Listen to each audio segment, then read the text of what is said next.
एक बार की बात है।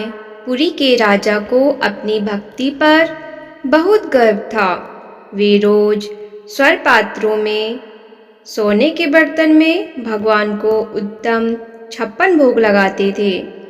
उन्हें लगता था कि उनके जैसा बड़ा सेवक जगन्नाथ जी का और कोई नहीं है। उसी समय पुरी में एक वृद्ध भक्त आया।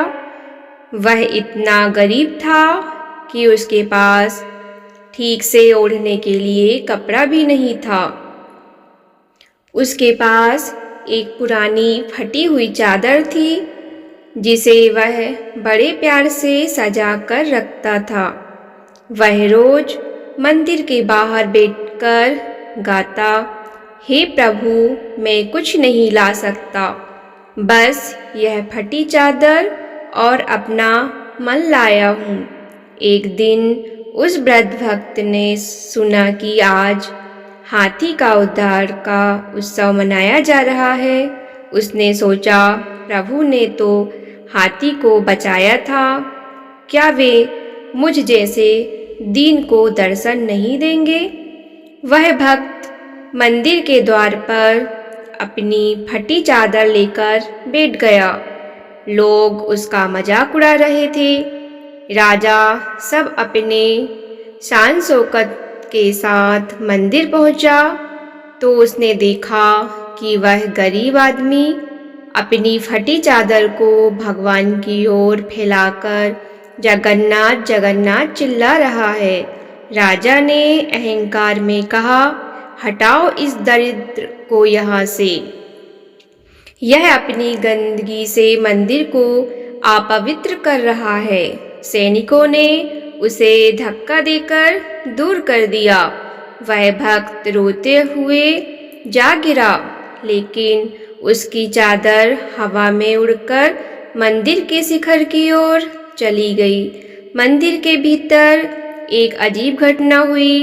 राजा ने सोने की थाली में भगवान को लगाया हुआ भोग, राजा का हाथ भगवान की ओर पहुंच ही नहीं पा रहा था।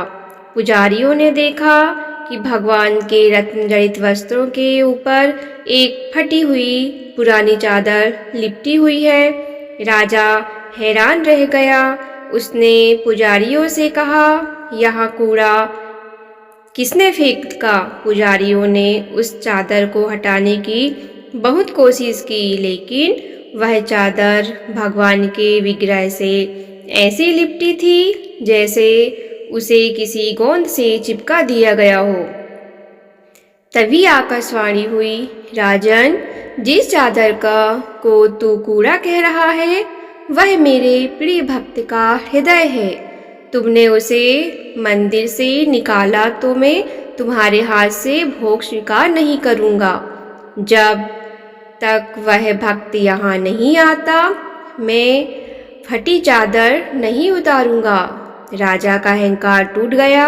वह नंगे पांव भागते हुए उस वृद्ध भक्त के पास पहुँचा जो कीचड़ में पड़ा रो रहा था। राजा ने उसे अपने गले लगाया और पालकी में बिठाकर मंदिर लेकर आया। जैसे ही वह भक्त मंदिर पहुंचा और उसने हाथ जोड़े, वह फटी चादर अपने आप भगवान के विग्रह से गिर गई और भगवान ने भोग स्वीकार कर लिया।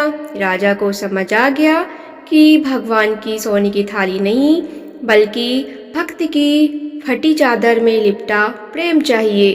भगवान के दरबार पे पद और पैसा नहीं चलता, वहाँ केवल प्रेम और पवित्रता की भाषा चलती है।